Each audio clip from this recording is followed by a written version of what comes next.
Wabarakatuh. Nama saya Muhammad Faris Aparabi dengan NPM 23082600034. Di sini saya akan menjelaskan tentang apa itu otitis media akut atau OMA.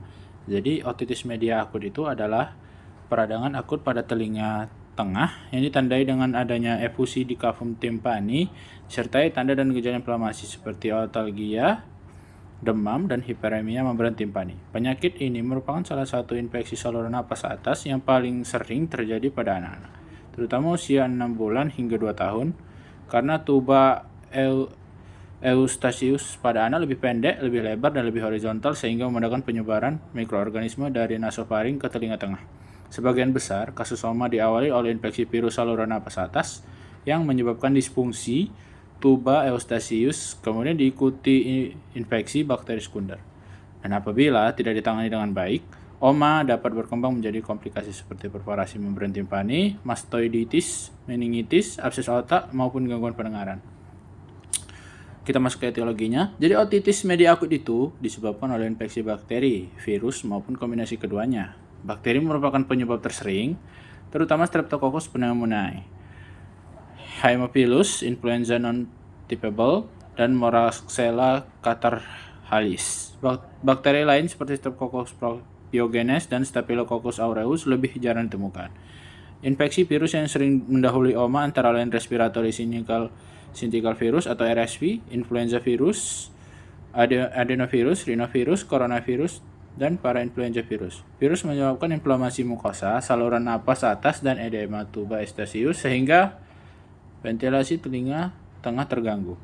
Akibat terjadi penumpukan cairan di kavum timpani yang menjadi media ideal bagi pertumbuhan bakteri. Nah, kita akan masuk ke faktor resikonya. Jadi, apa sih faktor resiko OMA itu? Jadi, beberapa faktor meningkatkan risiko terjadi OMA, terutama pada anak-anak. Usia di bawah 5 tahun merupakan faktor risiko utama karena anatomi tuba Eustachius yang belum sempurna. Riwayat infeksi saluran napas atas berulang, paparan asap rokok, dan pemberian susu botol sambil berbaring tidak mendapatkan ASI eksklusif, serta kebiasaan menggunakan DOT meningkatkan risiko terjadi OMA. Selain itu, anak yang tinggal di lingkungan padat sering berada di tempat penitipan anak atau daycare, memiliki riwayat alergi, hipertrofi adenoid, celah langit-langit atau dalam kurungan cleft palate, atau gangguan sistem imun juga lebih mudah mengalami infeksi telinga tengah. Faktor musim juga berpengaruh, di mana OMA lebih sering terjadi pada musim hujan atau musim dingin ketika infeksi saluran napas atas meningkat. Oke, kita masuk ke patofisiologinya. Patofisiologi OMA itu diawali infeksi saluran napas atas yang menyebabkan inflamasi mukosa, nasofaring, dan tuba Eustachius. Peradangan tersebut mengakibatkan edema mukosa sehingga tuba Eustachius mengalami obstruksi dan fungsi ventilasi telinga tengah terganggu. Akibatnya, tekanan negatif terbentuk di dalam kavum timpani sehingga cairan efusi tertarik ke telinga tengah. Jadi efusi yang terkumpul menjadi media pertumbuhan bakteri atau virus yang masuk dari nasofaring melalui tuba Eustachius. Mikroorganismenya berkembang biak dan memicu respon inflamasi dengan pelepasan berbagai mediator inflamasi, sehingga terjadi hiperemia, edema, dan peningkatan produksi sekret purulen di telinga tengah. Penumpukan sekret merupakan tekanan di balik membran timpani sehingga membran tampak menonjol atau bulging dan menyebabkan nyeri telinga yang hebat. Apabila tekanan terus meningkat tanpa drainase yang adekuat, membran timpani dapat mengalami perforasi sehingga sekret keluar melalui liang telinga atau otore. Setelah perforasi, tekanan di telinga tengah berkurang sehingga nyeri biasanya mereda. Namun perforasi yang menetap dapat menyebabkan gangguan pendengaran dan infeksi kronis. Ada juga pemeriksaan fisik dan pemeriksaan penunjangnya. Yang kita bahas pertama adalah pemeriksaan fisik. Pemeriksaan fisik itu. Jadi diagnosis otitis media akut ini atau OMA terutama ditegakkan berdasarkan anamnesis dan pemeriksaan otoskopi. Pasien umumnya datang dengan keluhan otalgia atau nyeri telinga yang timbul mendadak, demam, dan rewel pada anak. Gangguan pendengaran, rasa penuh pada telinga, serta dapat disertai otore apabila telah terjadi perforasi membran timpani.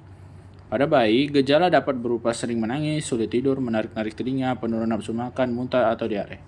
Pada pemeriksaan otoskopi ditemukan membran timpani hiperemis, membran timpani bulging atau menonjol akibat penumpukan cairan, refleks cahaya menghilang, mobilitas membran timpani menurun pada otoskopi pneumoniatik, dapat terlihat cairan atau gelembung udara di belakang membran timpani bila terjadi perforasi tanpa sikrit purulen keluar melalui liang telinga.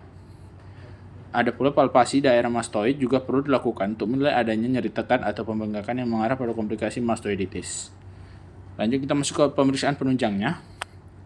Pemeriksaan penunjangnya sebagian besar kasus OMA itu tidak memerlukan pemeriksaan penunjang karena diagnosis dapat ditegakkan secara klinis. Namun pada kasus tertentu dapat dilakukan beberapa pemeriksaan berikut. Yang pertama ada otoskopi pneumoniatik. Merupakan pemeriksaan utama untuk menilai adanya efusi telinga tengah melalui penurunan mobilitas membran timpani. Baru yang kedua ada timpanometri, menunjukkan gangguan mobilitas membran timpani akibat adanya cairan telinga di tengah, biasanya tipe B. Yang ketiga ada timpanosentesis dan kultur sekret telinga tengah dilakukan pada kasus berat berulang imunokompromis atau gagal terapi antibiotik untuk menentukan kuman penyebab dan sensitivitas antibiotik. Yang keempat adalah pemeriksaan darah dapat menunjukkan leukositosis dan peningkatan CRP pada infeksi berat. Yang terakhir ada CT scan temporal hanya dilakukan bila dicurigai komplikasi intratemporal atau intrakranial seperti mastoiditis, abses otak, atau meningitis. Selanjutnya kita akan bahas tentang tata laksananya. Jadi tata laksananya itu yang pertama ada analgesik, terapi farmakologis. Yang pertama ada analgesik atau antipiretik, paracetamol 10-15 mg per kilogram berat badan per kali setiap jam, setiap 4-6 jam. Yang kedua ada ibuprofen 5-10 mg per kgbb kali setiap 6-8 jam jika usianya di atas 6 bulan. Yang kedua ada antibiotik. Antibiotik diberikan pada anak usia di bawah 6 bulan, gejala berat, demamnya kurang lebih di atas 39 derajat atau otalgia berat. Oma bilateral pada anak di bawah 2 tahun, adanya otoria atau pasien yang risiko tinggi. Pilihan pertama, amoksisilin dosis tinggi 80-90 mg kilogram berat badan per hari dibagi menjadi 2 dosis selama 5-10 hari. Bila dicurigai laktamase positif atau gagal terapi, amoxicillin clavulanat, alergi penisilin, cefdinir, cefuroxim, cefpodoxim, dan azitromisin atau claritromisin sesuai indikasi. Dan juga